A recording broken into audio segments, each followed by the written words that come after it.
Kumusta po kayo? Welcome back sa aking YouTube channel. So, unang-una, Merry Christmas po sa inyong lahat. Sana masaya lang ang bawat pamilya ngayong Pasko. So, ayun guys, isang DDS vlogger nagpakalat ng fake news. No? So, pahiya kay Attorney Claire Castro. No? So, tungkol ito sa billboard no, ni Marcoleta, no? Kasama si Kibuloy. No? So, na ngayon, ginawan nga ng fake news no, nitong isang DDS vlogger. No? Yan, ito guys, panoorin natin, no. So, may mensahe si Attorney Claire, no, para dito sa vlogger na ito. No. Papahiran ako na isang kasalanan na hindi ko ginagawa. At ang involved pa rito, si Attorney Marcoleta, na hindi nga ako nagko-content, especially about him, about his billboard. At anong gawin nyo at tignan nyo, mga kaklis, mga listahan ng aking mga kinontent, never ko nabanggit ang tungkol sa billboard ni Atty. Marcoleta or ni Representative Marcoleta and Pastor Kibuloy. Even the host, Atty. Marcoleta, at saka doon sa ganang, ano yun? Sa ganang maya, I forgot the program. Sa ganang amin? Sa ganang mamamayan, okay? Hindi pinangalan ng Atty. Claire kasi yung tungkol sa billboard. Ang issue kasi dito mga ka-clear, sinasabi daw nung vlogger na tinitiwalag na siya sa INC. Diba? Tinitiwalag na daw siya sa INC kasi kasama na siya ni Pastor Kibuloy. I never did any such video. Kaya Duterte TV, be careful. Be careful. Diba? Tapos sasabihan mo akong engot? Ako na engot? I don't want to compare myself with you. Pahiya ka ngayon. Pero for you to tell me, to accuse me of being engot at tanso, who are you to say that? Diba? So yan ba yung pamasko mo sa akin? O ito rin ang pamasko ko sa'yo? Duterte TV. Hindi ko ito pinapanood. Nakita ko lang talaga eh. Diba? So, ayoko man mag-rant dito. Christmas na Christmas makaka-clear. Red na red pa naman tayo. Pero, alam niyo mga clear, nakita ko yung comment. The people who watch that video, naniwala sa kanya. Diba? That's definitely cyber libel, Duterte TV. Accuse me of doing something na hindi ko ginawa. Ano ba? Okay, JDB. Thank you nandito si JDB. Ano po? Duterte TV po, JDB. Oo. Duterte, hindi po ako nagrarat. Kilala niyo naman ako eh. Kilala niyo naman ako. Never akong pumapatol dito. Pero to accuse me of doing something na hindi ko ginawa, papatol ako. Sige po, panoorin po natin. Yun, di ba? So, cyber libel, no? So, lagot, di ba? So, grabe. Ang bilis pa naman maniwala ng mga DDS, no? Pag may pinapakalat na fake news, no? So, talagang naniwala ka agad yung mga yan, no? Kaya, dapat lang, no? Masampulan itong si Duterte TV nito, no? So, kasi baka dumami pa sila ng dumami, so puro na fake news, no? Ang ipapakalat nila sa Pilipinas, no? So, kawawa naman yung mga taong ginagawa nila ng fake news, no? So, ayun, tuloy natin. Ito ha, panoorin po natin.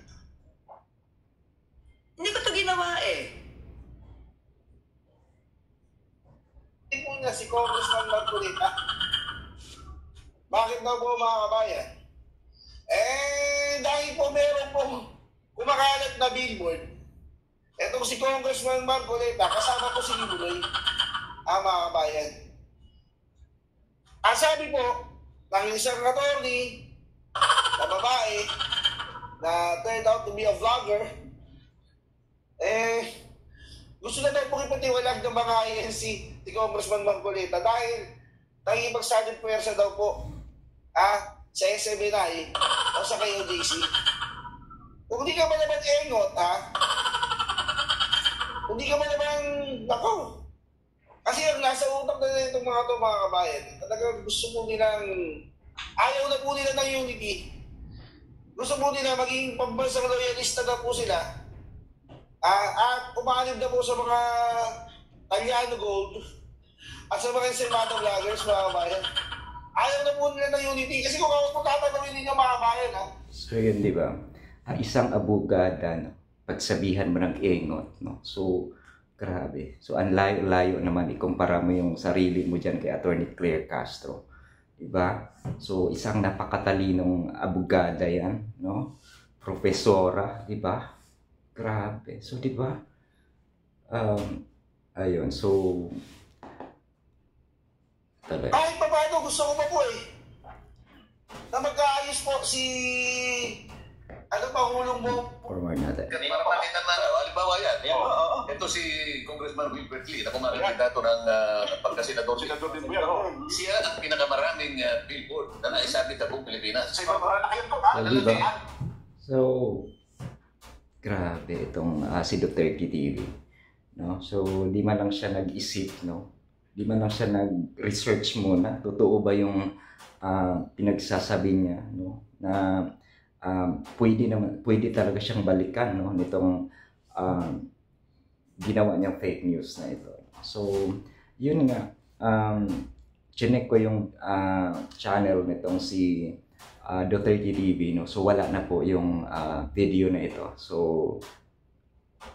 nakarating na siguro sa kanya, no. So, ang matindi dito, sabi ni Attorney Claire, no, na ipapahanap niya itong si Duterte TV, no. So nakita na niya yung mukha, no. So yung address na lang or yung tinitirhan nitong si Duterte TV, no. So ayan, 'di ba? So yan yung mas maganda na may masampulan talaga, no.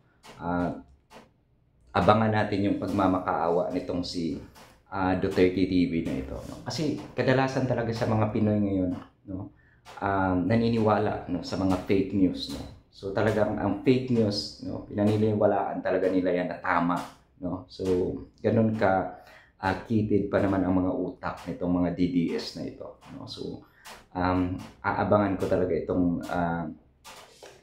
mangyayari dito, no, sa dito kay Duterte TV, no. So iba, so dapat para matuto sila, no, na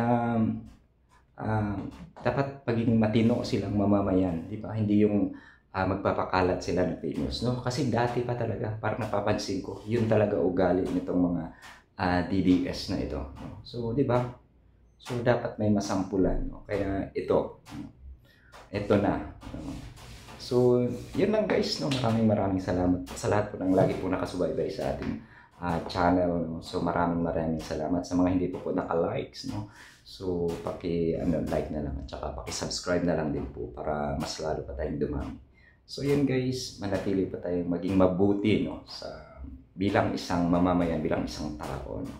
Diba? Hindi yung magpapakalat ka ng fake news, no, para mapaniwala natin yung mga nakapanood na totoo yung ginagawa mo, no? Diba? So yun lang guys, thank you so much, bye bye, Merry Christmas, God bless.